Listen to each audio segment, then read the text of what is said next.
మెదక్ మున్సిపాలిటీలో అర్ధరాత్రి ఉద్రిక్తత చోటు చేసుకుంది. కాంగ్రెస్ కార్యకర్తలు అర్ధరాత్రి డబ్బులు పంచుతూ ఉండడంతో ఎమ్మెల్యే మైనంపల్లి రోహిత్కి చెందిన వాహనాన్ని బీఆర్ఎస్ కార్యకర్తలు అడ్డుకున్నారు. డబ్బులు పంచుతున్న కారుపై రాళ్లతోటి బీఆర్ఎస్ శ్రేణులు దాడి చేశాయి. దీంతో కాంగ్రెస్ బీఆర్ఎస్ వర్గాల మధ్య గొడవ జరిగింది. అర్ధరాత్రి వార్డుల్లోకి రావాల్సిన అవసరం ఏమిటని కాంగ్రెస్ కార్యకర్తలను బీఆర్ఎస్ శ్రేణులు అడ్డగించాయి.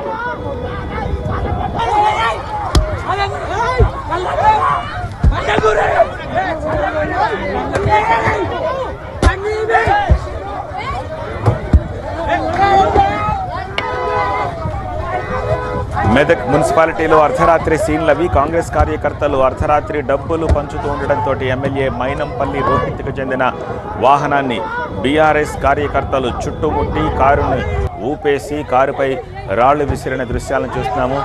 డబ్బులు పంచుతున్నారు అన్న ఆరోపణలతోటి కారుపై రాళ్లతోటి బీఆర్ఎస్ శ్రేణులు దాడి చేశాయి. దీంతో కాంగ్రెస్ బీఆర్ఎస్ వర్గాల మధ్య గొడవ జరిగింది. అర్ధరాత్రి వార్డుల్లోకి రావాల్సిన అవసరం ఏమిటని కాంగ్రెస్ కార్యకర్తలను బీఆర్ఎస్ శ్రేణులు ప్రశ్నించాయి.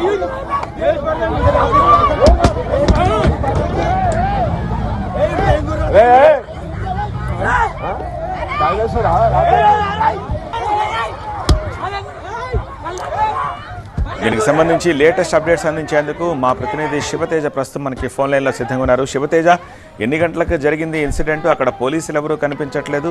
ఈ ఇన్సిడెంట్ పై పోలీసులు ఏమంటున్నారు? సో ఇది అర్ధరాత్రి 12 దాటిన తర్వాత జరిగింది. ఏదైతే మున్సిపల్ ఎన్నికలకు సంబంధించి కొన్ని వార్డులలో కాంగ్రెస్ శ్రేణులంతా కూడా అర్ధరాత్రి వెళ్లి డబ్బులు పంచుతున్నారంటూ బీఆర్ఎస్ శ్రేణులు ఆరోపిస్తున్న నేపథ్యంలోనే డబ్బులు పంచుతున్నటువంటి వెహికల్ పై తీవ్ర స్థాయిలో దాడి చేశారు. అంటే ముందు మాట పెరిగింది. అర్ధరాత్రి సమయంలో ఎన్నికల కూడా ఉన్న నేపథ్యంలో ప్రచారం ముగిసిన తర్వాత ఎందుకు వార్డులోకి రావాల్సిన అవసరం ఉంది, ఇంత అర్ధరాత్రి వచ్చి మాట్లాడాల్సిన అవసరం ఏముంది అంటూ ముందు మాట పెరగడంతో పెద్ద ఎత్తున అటు కాంగ్రెస్ బీఆర్ఎస్ శ్రేణులంతా అక్కడ గుమ్మిగూడడం, ఇరు వర్గాల మధ్య దాడి కూడా జరిగింది. అయితే అక్కడే ఉన్నటువంటి ఒక ఎమ్మెల్యే కాన్వాయ్కి సంబంధించినటువంటి ఒక వెహికల్, ఎమ్మెల్యే కాన్వాయ్లో రెగ్యులర్ గా ఉండేటటువంటి వెహికల్ కూడా అక్కడికి వచ్చింది.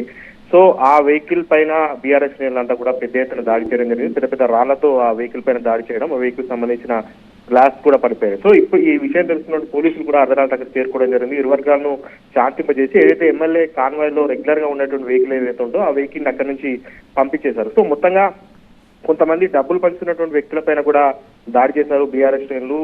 డబ్బులు పంచుతున్నారు అంటూ కాంగ్రెస్ సంబంధించినటువంటి కార్యకర్తలంతా పెద్ద ఎత్తున వచ్చి డబ్బులు పంచుతున్నారంటూ వారు తీవ్ర స్థాయిలో ఆరోపిస్తున్నారు. ప్రస్తుతానికైతే పోలీసులు ఇప్పటి వరకు దీనిపైన కేసు నమోదైతే చేయనట్టుగానైతే తెలుస్తుంది. సో బీఆర్ఎస్ శ్రేణులంతా కూడా తీవ్ర ఆగ్రహాన్ని అయితే వ్యక్తం చేస్తున్నారు.